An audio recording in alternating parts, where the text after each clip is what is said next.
Assalamualaikum anak-anak ustazah, kembali lagi di Cinta.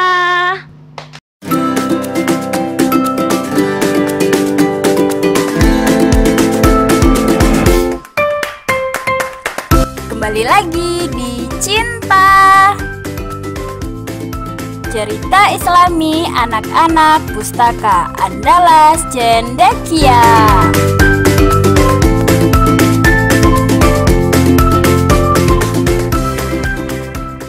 Hari ini ustazah akan membawakan sebuah cerita dengan judul Kebun yang Menjadi Hitam.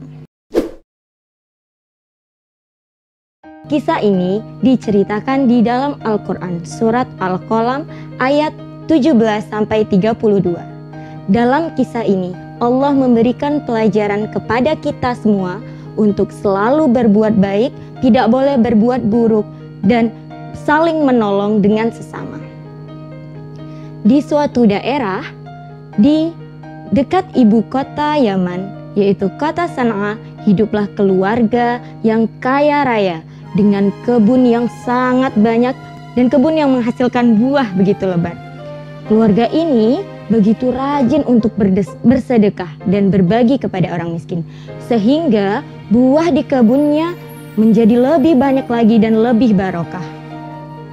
Suatu ketika sang ayah pemilik kebun ini meninggal dunia. Kemudian harta kekayaannya diwariskan kepada kelima orang anaknya. Tetapi kelima orang anaknya tidak mewarisi kedermawanan sang ayah. Hanya kakak tertualah yang mewarisi kedermawanannya. Kemudian ketika buah akan panen, mereka berbisik, mereka berunding. Bagaimana kalau kita panen buah ini dengan sembunyi-sembunyi? Kita tidak usah memberikannya kepada para fakir miskin, untuk kita saja buah ini, katanya. Namun sang kakak tertua tidak setuju. Jangan, kita harus terus berbagi. Akhirnya keempat anak yang lain, mereka merencanakan rencana buruk.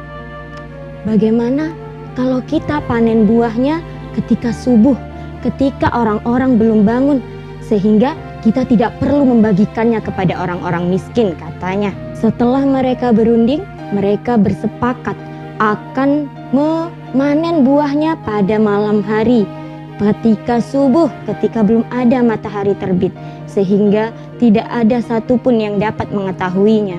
Ketika mereka tertidur lelap, mereka tidak tahu Allah memberikan azab kepada mereka. Ketika mereka masih tertidur pulas, Allah merubah kebunnya yang tadinya subur menjadi kebun yang hitam. Tidak ada satu pohon pun yang hidup. Buah dan daunnya berubah menjadi hitam. Keesokan harinya, ketika matahari mulai muncul, ketika orang-orang masih tertidur, mereka berniat untuk menjalankan rencananya. Ayo, kita segera pergi ke kebun kita. Benar, kita harus segera memanennya sebelum orang-orang bangun. Berangkatlah mereka menuju kebun mereka. Tapi ada yang aneh malam hari itu.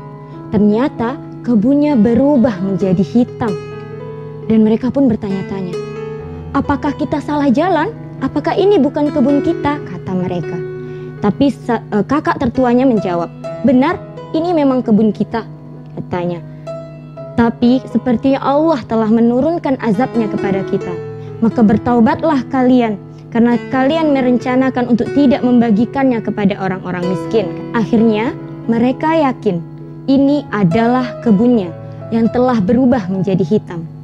Kemudian saudara tertuanya memerintahkan mereka untuk bertaubat, seperti yang disebutkan dalam surat Al-Qalam ayat 29, yang artinya, Maha suci Tuhan kami, sesungguhnya kami adalah orang-orang yang zalim.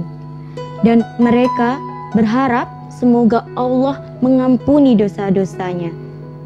Dari cerita ini kita dapat mengambil pelajaran bahwa kita harus selalu menyertakan Allah dalam setiap urusan kita. Dan juga kita harus selalu berbagi kepada sesama. Harus tolong menolong, jangan pernah pelit. Sekian cerita kita hari ini. Assalamualaikum warahmatullahi wabarakatuh.